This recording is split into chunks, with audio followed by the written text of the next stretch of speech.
ऋषभ देव के बेटे हुए। ऋषभ देव के 100 बेटे हुए। उनमें सबसे बड़े बेटे का नाम था भरत और उन्हीं भरत के नाम पर अपने देश का नाम पड़ा भारत। और मेरे विद्वान श्रोताओं, जब मेरे देश का नाम भारत नहीं था तब मेरे देश का नाम था अजनाब वर्ष, कहीं कहीं अजनाब खंड। और धरती ने 4 भरत दिए हैं।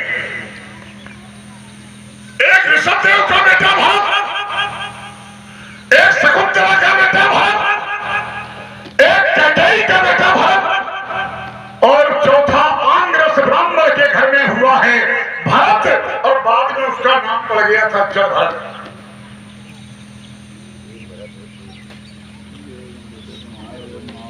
मेरे देश का नाम माता से क्यों जोड़ा गया? क्योंकि परमात्मा जब धरती पर अवतार लेकर के आता है तो हम भक्तों के साथ वही व्यवहार करता है जो एक माता करती है, जो एक महतारी करती है। मैंने प्रमाण भी दिया था, करूं सदा तिनकर रखवारी और जिन बालक राखे महतारी। और ये मेरी जन्नी है, जन्नी जन्म भूमस्य स्वर्गादप गरीयसी।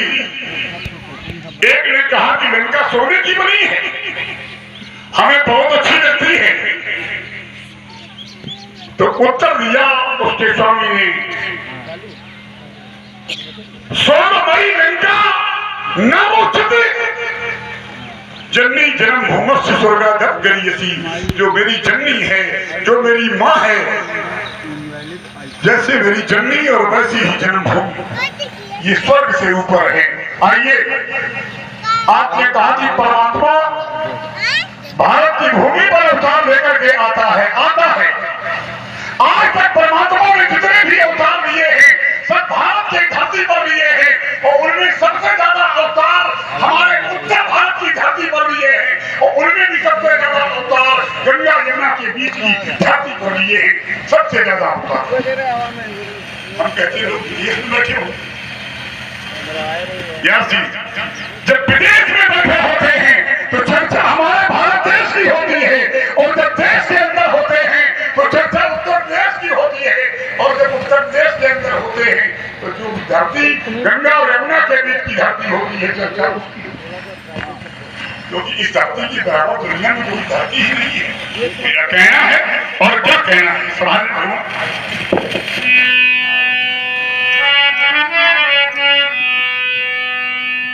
हम सीमा पार नहीं करते पर सीमा छोड़ नहीं सकते।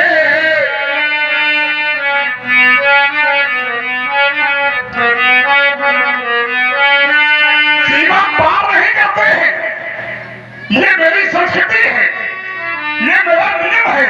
लेकिन अगर नियम का बंधन तोड़ते हैं तो सीमा पार करके सुरक्षित लौट के आते हैं और विदेशियों को मार जाते हैं, सुरक्षित लौट के आते हैं। हम सीमा पार नहीं करते पर सीमा छोड़ नहीं सकते।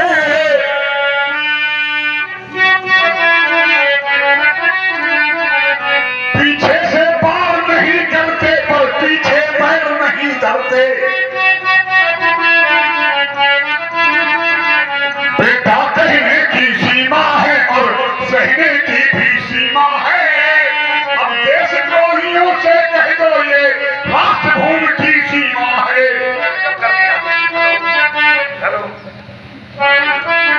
हम आगे बढ़ते जाएंगे, सीमा पर जान गवाएंगे, हंसते हंसते मर जाएंगे पर वंदे मातरम, हंसते हंसते मर जाएंगे पर वंदे मातरम गाएंगे। क्यों? क्योंकि आंखों में पुतली होती है, आंखों में पुतली रहती है,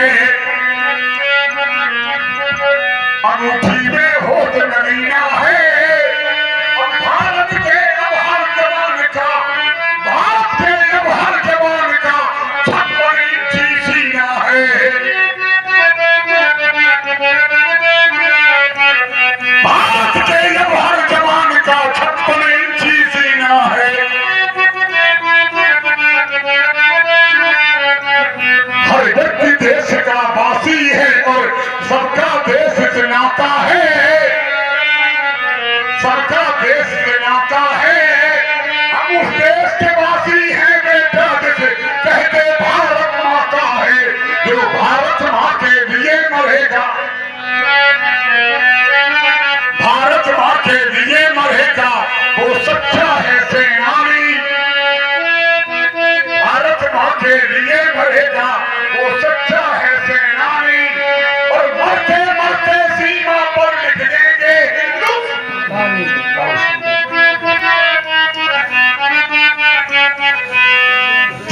हित में गरल जो पिए जाएंगे, देश हित में गरल जो पिए जाएंगे, नाम उनके जुबान से लिए जाएंगे। क्योंकि देश, देखिए दुनिया में 4 वेद हैं, 6 शास्त्र है, 18 पुराण है, रामचरितमानस, वाल्मीकि रामायण, 100 करोड़ रामायण है। लेकिन मित्र किसी भी वेद में, किसी भी शास्त्र में, किसी भी पुराण में किसी विदेश के नाम का जिक्र नहीं है, किसी भी देश का नाम का उल्लेख नहीं है। लेकिन अपने भारत का है। शास्त्र कहता है कि गायन्ति देवा किल गीत कहानी, गायन्ति देवा किल गीत कहानी, और धन्य तुते भारत भूमि भागे, स्वर्गा पवर्गा इस पदमार्ग भूते, अभवत भूया पुरुषास्तुत्वा। श्लोक है रामचरितमानस में चौपाई भी है। शास्त्र कहते हैं कि धन्य देश जहाँ बहा सुरसरी, वो देश धन्य है जिस देश में गंगा बहती है, वो हम लोग उस देश के वासी हैं जिस देश में गंगा बहती है। इसीलिए तो ये भारत की संस्कृति है। भारत की संस्कृति में पशुओं में माता का दर्शन होता है, भारत की संस्कृति में बहते हुए पानी में माता का दर्शन होता है, भारत की संस्कृति में इन वृक्षों में भी माता का दर्शन होता है। नदियों में गंगा, यमुना, सरस्वती के रूप में, वृक्षों में तुलसी के रूप में, और पशुओं में गाय। क्या बात है। आपने कहा कि हर जवान का नाप के देखो 56 इंची सीना है। अच्छा अच्छा, आइए 4 पंक्तियां व्यासी देश के लिए हमने पढ़ी, 4 पंक्तियां महाराज जी ने पढ़ी, फिर महाराज जी ने पढ़ी। अब 4 पंक्तियां मेरा मन कर रहा कि एक अपना पड़ोसी देश है जिस देश का नाम है पाक, लेकिन हरकत करता है नापाक। 4 पंक्तियां उसके लिए प्रस्तुत है व्यासी। क्या है? अच्छा यूं ही चलने देंगे, अच्छा यूं ही चलने देंगे, वो हम अपना भाग्य बना लेंगे। उस देश से कहना है कि तुम हमसे क्या बराबरी करोगे, तुम राजमार्ग के भिक्षुक हो, तुम राजमार्ग के भिक्षुक हो, लेकिन हम बाहुदंड से पालेंगे। क्योंकि हम लोग स्वाभिमानी लोग हैं, और स्वाभिमान मेरा कहता है कि कभी शत्रु से टुकड़े लेना, कभी शत्रु से टुकड़े लेना। क्यों सो भैया?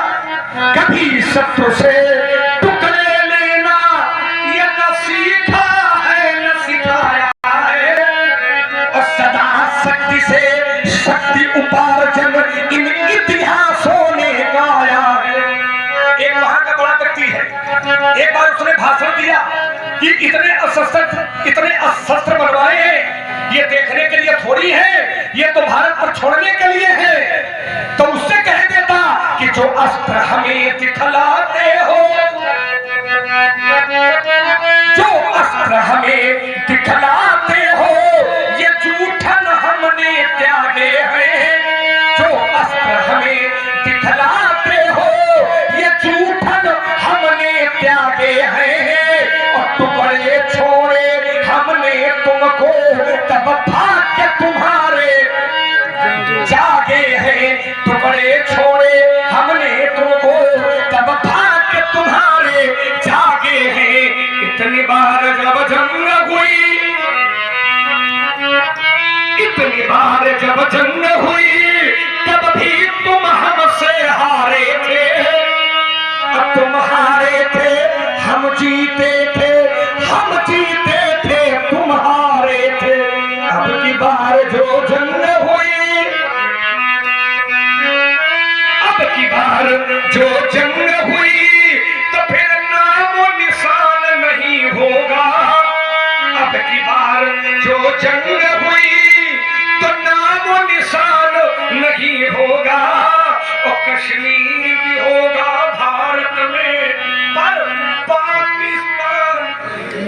नहीं होगा। मेरा कहना है कि सोने की बनी अंगूठी है, अब उसमें भी बड़ा नगीना है।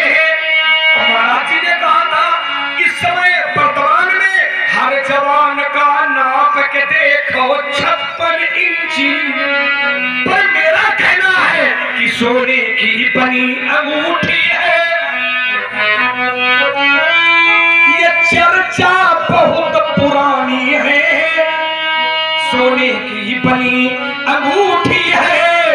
ये चर्चा बहुत पुरानी है और 370 की चर्चा करता हर हिंदुस्तानी।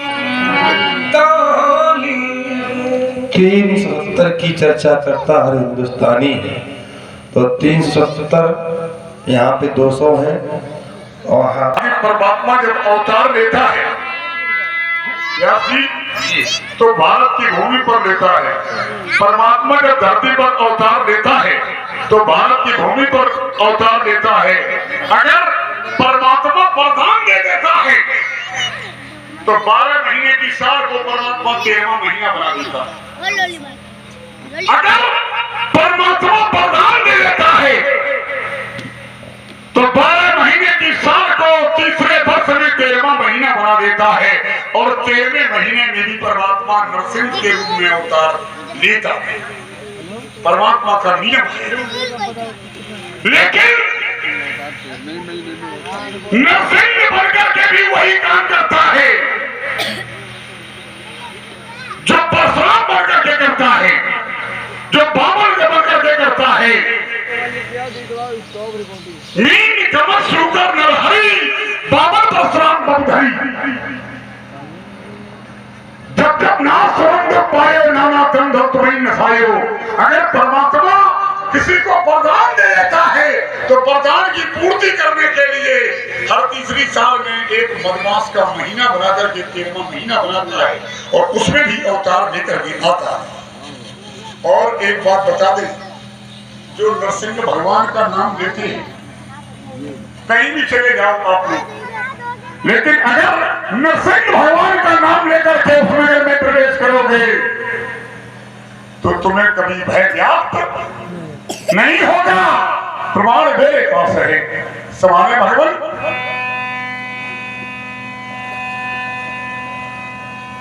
मसक समान बोले मसक समान रूप कप धरी लग कही चढ़ू सुमिर नरहरि। हनुमान जी ने भी नरसिंह भगवान का नाम लेकर के प्रयासी प्रस्थान किया है। आपने कहा कि चर्चा पुरानी हो गई, चर्चा पुरानी हो गई है, दोनों चर्चाएं पुरानी हैं, लेकिन सीना हमेशा 56 इंच का ही रहेगा। और जब तक 56 इंच का सीना रहेगा तो आप लोग देख लेना कि निर्वाचन के पहले एक धमाका और हो जाएगा। मेरा कहना है, और क्या कहना है, देश हित में गरल जो और पिए जाएंगे। आपने कहा कि एक धमकी दी कि मेरे पास जो अस्त्र शस्त्र हैं उनके बराबर कोई शस्त्र नहीं है। लक्ष्मण, जो अस्त्र शस्त्र परशुराम के पास हैं, वर्तमान में इन अस्त्रों और शस्त्रों के बराबर किसी के पास अस्त्र शस्त्र नहीं है। मेरा कहना है, और क्या कहना है, देश हित में केवल जो और पिए जाएंगे नाम उनके जुबान से लिए जाएंगे।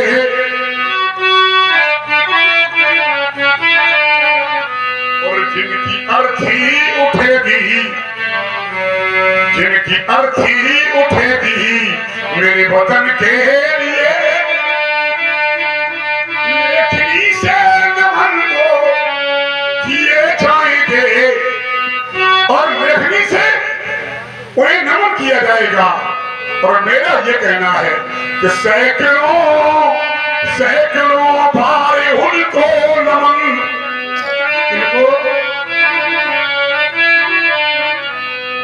दिया है वतन को तिरंगा कफन।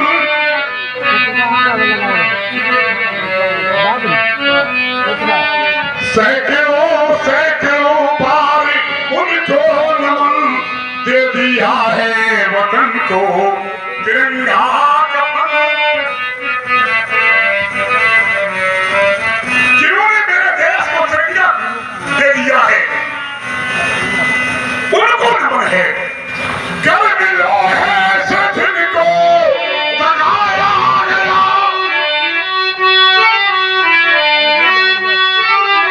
उन लोगों के साथ मेरे शहीदों के साथ क्या किया गया है व्यवहार। कर मिलो है सचिन को बनाया गया, बर्फ की सिल्लियों पर लिटाया गया,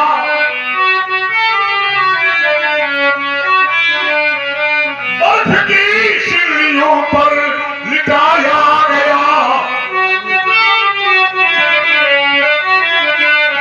मरते मरते पुकारा वतन है वतन, मरते मरते पुकारा मेरा वतन है वतन।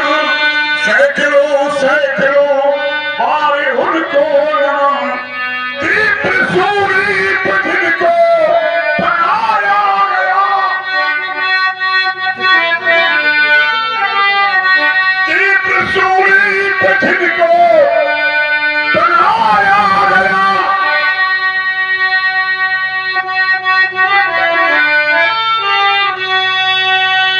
आदमी को जानवर बनाया गया, वो व्यवहार किया गया है जो लोग जानवरों के साथ भी नहीं करते। लेकिन मरते मरते पुकारा ये वतन है वतन।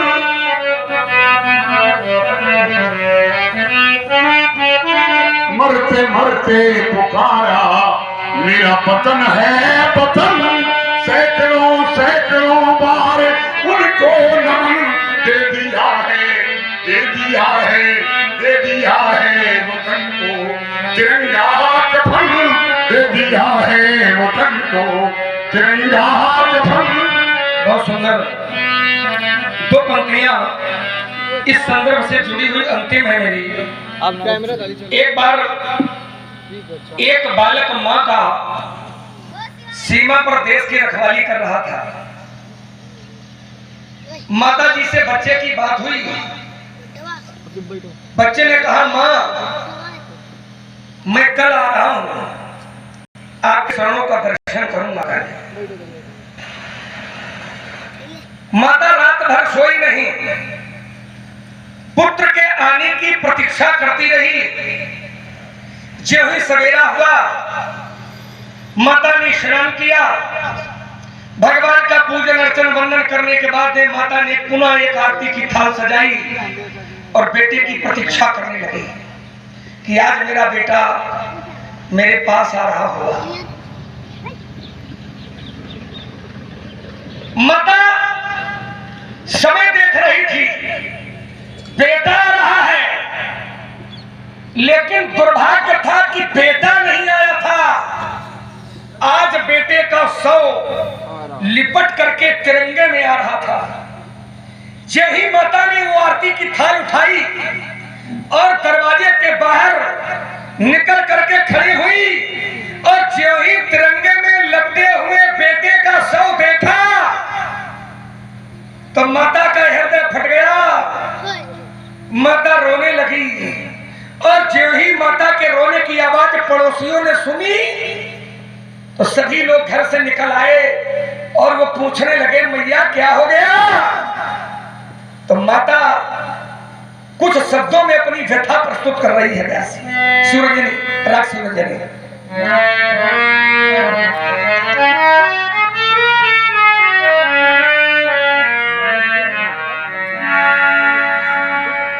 छोड़ करके पूजा की, छोड़ करके पूजा की,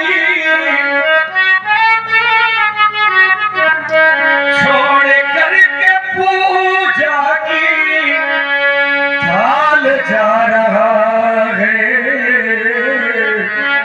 पड़ोसियों ने पूछा मैया क्या हुआ, तो मैया कह रही देखो देखो ना, ये तिरंगे में लिपटा लिपटा लाल आ रहा,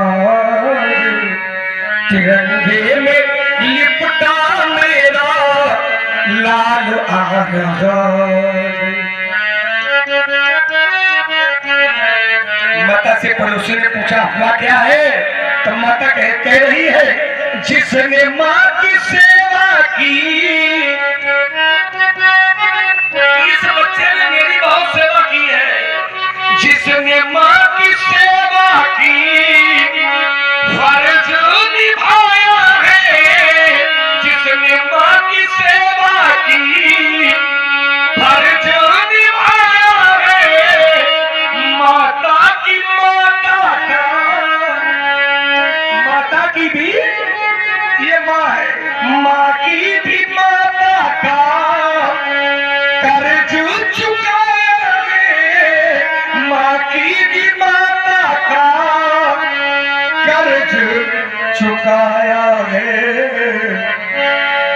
छोड़ करके सारे, छोड़ करके सारे, छोड़ करके सारे ये धर्म जा रहा है। देखो देखो भैया, तिरंगे में लिपटा मेरा लाल आ रहा है, तिरंगे में लिपटा मेरा लाल आ रहा।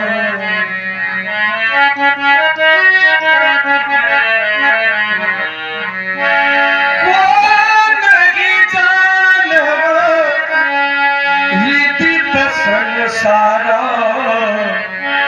कौन नहीं जानता, सारा संसार जानता है। क्या जानता है व्यासी? निवेदन है भैरवी में करिए शिवरंजनी हटा कर।